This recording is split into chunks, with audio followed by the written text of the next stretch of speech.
day in 1819, 3,000 miles off the coast of Chile, in one of the most remote regions of the Pacific Ocean, 20 American sailors watched their ship flood with seawater. They'd been struck by a sperm whale, which had ripped a catastrophic hole in the ship's hull. As their ship began to sink beneath the swells, the men huddled together in 3 small whaleboats.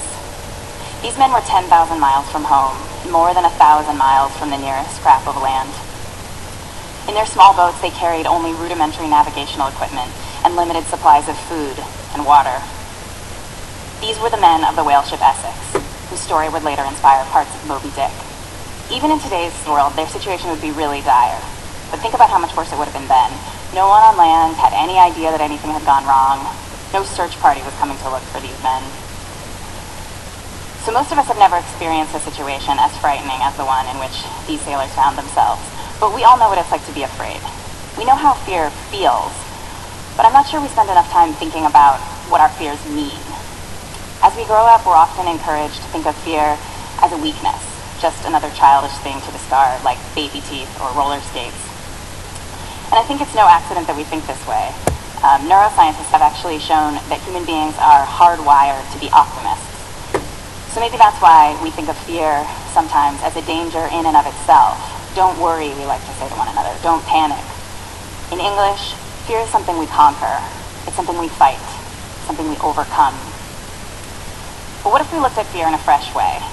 What if we thought of fear as an amazing act of the imagination?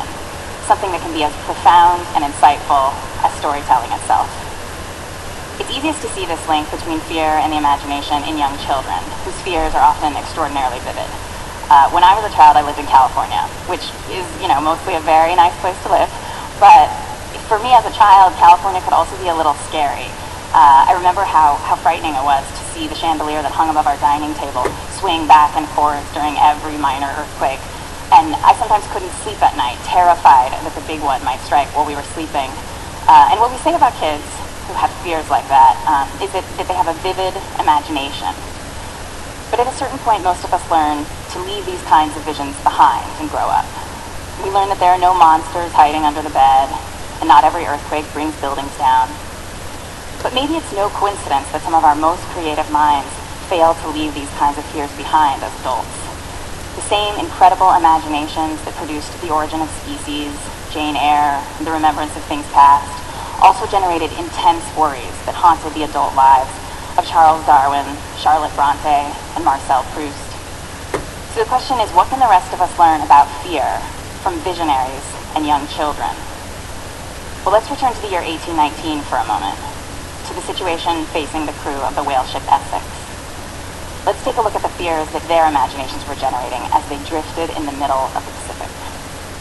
24 hours had now passed since the capsizing of the ship. The time had come for the men to make a plan, but they had very few options. In his fascinating account of the disaster, Nathaniel Philbrick wrote that these men were just about as far from land as it was possible to be anywhere on Earth. The men knew that the nearest islands they could reach were the Marquesa Islands, 1,200 miles away. But they'd heard some frightening rumors. They'd been told that these islands, and several others nearby, were populated by cannibals. So the men pictured coming ashore only to be murdered and eaten for dinner.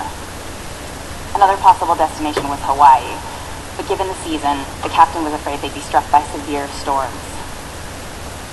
Now the last option was the longest and the most difficult: to sail 1,500 miles due south in hopes of reaching a certain band of winds that could eventually push them toward the coast of South America. But they knew that the sheer length of this journey would stretch their supplies of food and water.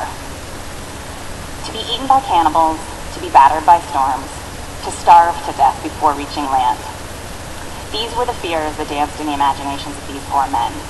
And as it turned out, the fear they chose to listen to would govern whether they lived or died. Now, we might just as easily call these fears by a different name. What if instead of calling them fears, we called them stories? Because that's really what fear is, if you think about it. It's a kind of unintentional storytelling that we are all born knowing how to do. And fears and storytelling have the same components. They have the same architecture. Like all stories, fears have characters. In our fears, the characters are us. Fears also have plots.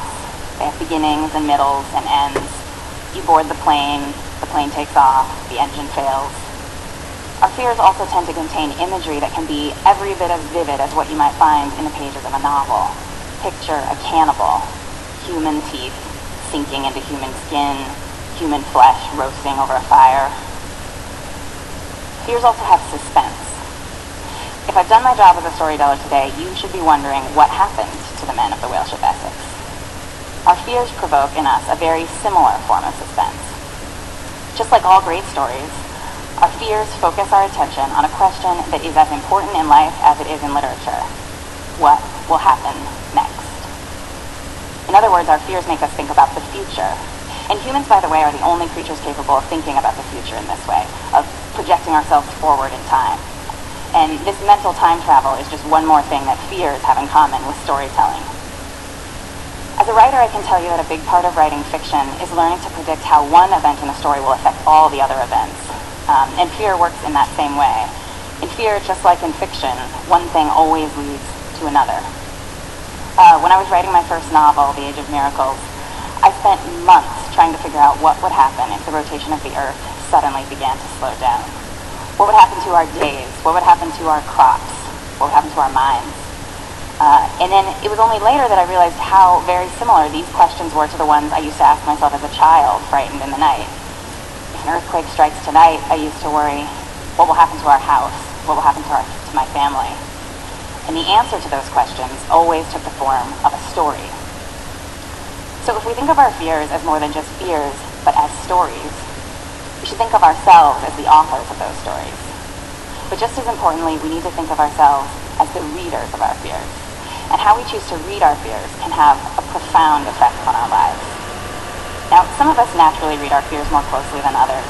I read about a study recently of successful entrepreneurs, and the author found that these people shared a habit that he called productive paranoia, which meant that these people, instead of dismissing their fears, these people read them closely, they studied them, and then they translated that fear into preparation and action. So that way, if their worst fears came true, their businesses were ready. Sometimes, of course, our worst fears do come true. That's one of the things that is so extraordinary about fear. Once in a while, our fears can predict the future. But we can't possibly prepare for all of the fears that our imaginations concoct. So, how can we tell the difference between the fears worth listening to and all the others? I think the end of the story of the whale ship Essex offers an illuminating, if tragic, example. After much deliberation, the men finally made a decision. Terrified of cannibals, they decided to forego the closest islands and instead embarked on the longer and much more difficult route to South America. After more than 2 months at sea, the men ran out of food, as they knew they might, and they were still quite far from land. When the last of the survivors were finally picked up by 2 passing ships, less than half of the men were left alive, and some of them had resorted to their own form of cannibalism. Herman Melville, who used this story as research for Moby Dick, wrote years later and from dry land, quote, "All the sufferings of these miserable men of the Essex might, in all human probability, have been avoided, had they, immediately after leaving the wreck, steered straight for Tahiti. But, as Melville put it, they dreaded cannibals." The question is, why did these men dread cannibals so much more than the extreme likelihood of starvation? Why were they swayed by one story so much more than the other? Looked at from this angle, theirs becomes a story about reading. The novelist Vladimir Nabokov said that the best reader has a combination of 2 very different temperaments, the artistic and the scientific. A good reader has an artist's passion, a willingness to get caught up in the story. But just as importantly, the reader also needs the coolness of judgment of a scientist, which acts to temper and complicate the reader's intuitive reactions to the story. As we've seen, the men of the Essex had no trouble with the artistic part. They dreamed up a variety of horrifying scenarios. The problem was that they listened to the wrong story. Of all the narratives their fears wrote, they responded only to the most lurid, the most vivid, the one that was easiest for their imaginations to picture: cannibals. But perhaps if they'd been able to read their fears more like a scientist, with more coolness of judgment, They would have listened instead to the less violent, but the more likely tale, the story of starvation, and headed for Tahiti, just as Melville's sad commentary suggests. And maybe if we all tried to read our fears, we too would be less often swayed by the most salacious among them. Maybe then we'd spend less time worrying about serial killers and plane crashes, and more time concerned with the subtler and slower disasters we face, the silent buildup of plaque in our arteries, the gradual changes in our climate.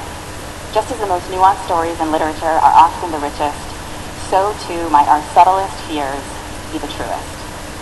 Read in the right way, our fears are an amazing gift of the imagination, a kind of everyday clairvoyance, a way of glimpsing what might be the future when there's still time to influence how that future will play out. Properly read, our fears can offer us something as precious as our favorite works of literature, a little wisdom, a bit of insight, and a version of that most elusive thing, the truth. Thank you.